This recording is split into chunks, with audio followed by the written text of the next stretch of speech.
도이치모터스 주가 조작 사건도 JTBC 이거는 계속 이제 단독 보도를 하고 있는데 어제 같은 경우는 한국증권거래소에서 봤더니 이 호가 거의 관여율이 5%만 넘어도 이거 문제 있다라고 보는데 뭐 10몇 %, 뭐 이 공소시효 빠진 그 부분도 뭐 그 기간은 뭐 30몇 % 나온 것도 있고, 그러니까 5% 넘는 게 많이 나왔다는 겁니다. 그렇죠. 그러니까 그걸 보면 검찰이 그 사안까지 알고 있어서 수사를 하고 있는데 아직까지 기소 여부도 결정하지 못했다 이거거든요. 맞아요. 이것도 좀 크지 않습니까? 크죠, 당연히. 예? 주가 조작 문제도 사실은 거기에 또 보면 BP라고 그래, BP. 하. BP 가족이었나? 블랙펄 패밀리, 패밀리 들어오는 게 중요해. 우리는 패밀리. 박봉규 패밀리. 아 우리 박봉규 박봉규 패밀리. 패밀리. 박지호 저는 패밀리. 최진범 패밀리.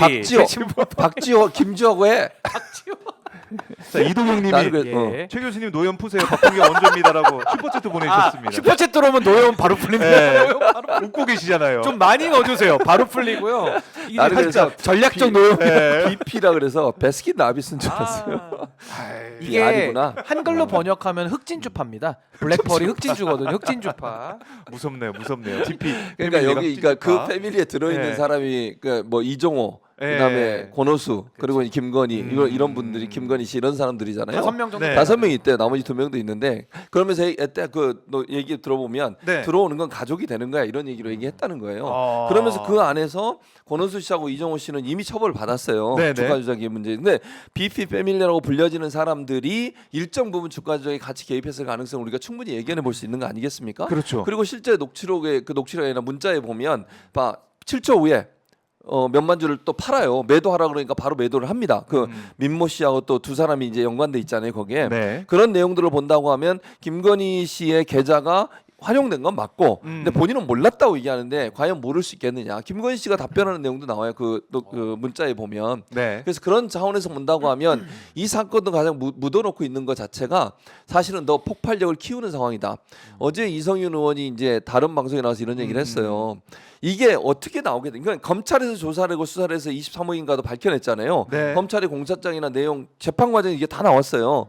그렇게 했던 이유가 이제 이성윤 의원 입장에서는 네. 본인은 일부러 그렇게 했다는 거야. 아하. 왜냐하면 처음에는 반부패 수사로 안 넘겼대요. 일반 맞아요. 형사부로 넘겼대. 네. 형사부로 넘겨서 관심을 그걸. 좀 덜 끌게 만들었다가, 그리고 그 증권 거기에다가 이 이름을 내가 잊어버렸는데 뭐 조사하는 게 있대. 증권사 안에서 문제가 되는 사안에 네. 대해서 조사하는 그런 과정인데 그걸 먼저 하게 했다는 거야.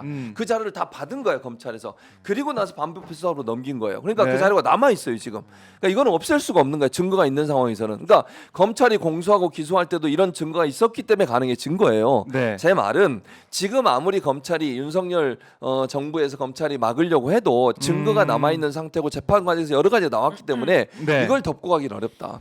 그런 상황이 됐다는 그러니까 거예요. 한국거래소에서 그 조사한 그 내용, 네. 그러니까 전주들에 대해서 조사를 딱 해봤더니 네. 호가 관여율이 이렇게 높다라는 높다는 거예요. 게 나왔다는 특히 김건희 거잖아요. 여사 계좌가 이거는 빼박이잖아요. 그렇죠. 그렇죠. 근데 이걸 아직까지 손에 쥐고 음. 기소 하나, 마나, 불기소 하나, 무혐의 하나 이렇게 눈치를 보고 있는 게 이게 말이 되나 이 얘기죠, 사실은. 근데 이제 김건희 씨의 위치가 되게 중요한데 예. 주가 조작이 이제 단체로 저지르는 범행이다 보니까 근데 지금 이제 드러난 정황들을 보면 그동안에는 뭐 쩐주 아니야? 뭐 당한 거 아니야? 뭐 이런 식의 프레임이 계좌만 많았잖아요. 빌려줘서 그러니까 사람들이 몰랐다. 그러잖아요. 나도 좀 당하고 싶다. 내 계좌도 좀 활용당하고 싶다라는 아주 비아냥까지 들은 정도로 상당히 그 이상한 해명을 많이 내놨는데 네. 지금 그 김모 씨라고 하는 주포 김모 씨가 편지를 써가지고 이런 얘기도 합니다. 야 이거 김건희만 빠지고 우리만 다 독박 쓰는 거 아니야? 이런 우려도 얘기를 해요. 패밀리인데 혼자 안 빠지면 안 되지. 근데 그 사람은 이제 패밀리는 아니지만 그래도 네. 옆에서 볼 때 우리만 독박 쓰는 거 아니야라고 했는데 진짜 독박 쓰고 있어요. 아. 그러니까 이제 김건희 씨만 피해가고 있는 법망을 피해가고 있는 거를 2021년도 당시에도 예. 예상을 했던 거고 그대로 아하. 됐고요. 결국 이 블랙펄 BP파라고 하는 흑진주파의 일원으로서 네. 사실상 이제 김건희 씨는 관여자 내지는 주모자까지도 이거는 의심해 봐야 된다. 이게 핵심이고 저는 그게 또 의아해요. 처음에 윤석열 대통령 후보 시절에 나와가지고 아 이거 뭐 주가 조작에 우리는 당했고 손실만 봤어요. 손해봤다. 그랬더니 JTBC 보도 나온 거 보니까 손실 났는데 다 보전해 주잖아요. 다 보전해 주고 금액만큼. 예, 금액만큼 딱 보내주- 떨어지게 1원 한 장도 빠지지 않고 다 보전해주고 그 다음에 2차 주가 조작할 때는 23억을 벌었다는 거 아닙니까? 야, 그 김건희 최은순 모녀, 예. 모녀가 그러면 이 정도 되면은 네. 김건희 씨는 완전한 이득만 누렸고 게다가 주가 조작 혐의에 대해서 수사까지 면제받는 또 이익을 얻은 거예요. 야. 있을 수 없는 일이죠. 그래서 저는 여기에 대해서는 특검이 당연히 가는데 덮어준 검사들까지 우물쭈물 뭉개고 있는 검사들까지도 저는 이 범행의 광의의 공범 아니냐 여기까지도 저는 열어놓고 수사를 반드시 해야 된다. 그래서 저는 지금도 검찰이 이걸 흘리는 이유가 네. 본인들이 검찰 조직 내에서 수사를 할 수 없다라는 그 절박감 속에서 차라리 이건 특검을 통해서 털자. 검사들도 너무 괴롭다. 그런 의사표시 아닌가라는 생각도 좀 듭니다. 어차피 지금 검찰에서 못한다. 못한다니까 이제 못한다. 흘리는 거죠. 밖에서 해달라. 이러면서. 특검의 필요성 계속 강조하고 있는 그런 상황인데 이거 그냥 뭉개고 갈 수는 없다. 이건 그럴 수 다들 얘기를 하더라고요. 검사 만장일치예요. 이건 거의. 그래서 이건 뭐 뭉갤 수가 지금 없어요. 정부에서는 끌 수는 있어 시간을 끌겠지 계속 지금까지 계속 그래왔잖아요. 뭉개고 그냥. 뭉개고 갈 수는 있지만 예. 이건 없어질 수는 없어요. 아까 얘기했던 증거가 남아 있는 상황이고 지금까지 재판 결과를 보면 네. 김건희 씨 빼고 나머지 사람들은 다 거의 처벌받았어요. 심지어 지난번에 1심에서 처벌 무죄를 나왔던 손모 씨. 전주 손모 씨도 손모 방조 씨도. 혐의로 지금 처벌이 됐잖아요. 이번에. 2심에서 유죄 판결. 그럼 최소한 뭐야 네, 몇번 네, 네. 양보해서 그냥 윤석열 대통령이 말이 맞다고 해도 네. 방조 혐의는 들어가는 거 아니에요? 김건희 씨 입장에서 최소로 최소로. 그러면 처벌 대상이 될 수밖에 없는 근데 상황이에요. 게다가 손 씨는 이득 본 것도 없어요. 없어요. 김건희 손해만 이득 봤어. 본 손해만.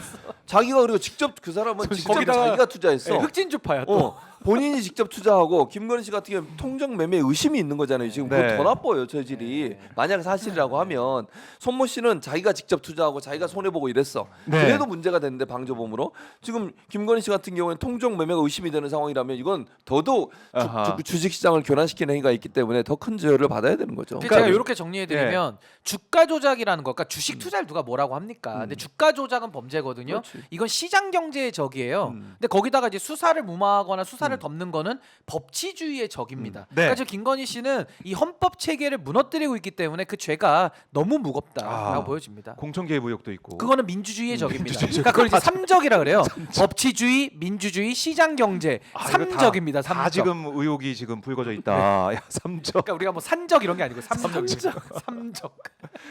뭐 삼적 김건희 선생도 아니고. 아 정말 뭐처럼. 호를 삼적으로 바꿔야 될 것 같아요. 왜냐하면 민주주의의 적, 법치주의의 적, 시장 경제의 적이면요. 저처럼 헌법주의자들은 뚜껑 열리는 거거든요. 그러니까요. 아 뚜껑 안 열리세요? 이 뚜껑 열리는 일입니다 정말. 아이고 하필이면 이제 한동훈 대표 얘기할 때 뚜껑 얘기하셔가지고 저는 깜짝 놀랍니다. 뚜껑 지금. 열립니다. 전 정말 아, 그러세요? 한동훈 대표랑 상관없이 상관없이, 그 없이, 삼적이라니까요. 상관없이. 예. 아마 한동훈 대표도 이 얘기 들으면 뚜껑 열릴 걸요. 검찰로 평생 살아왔기 때문에 뚜껑 열려야 정상입니다. 가만히 있을 수 없죠.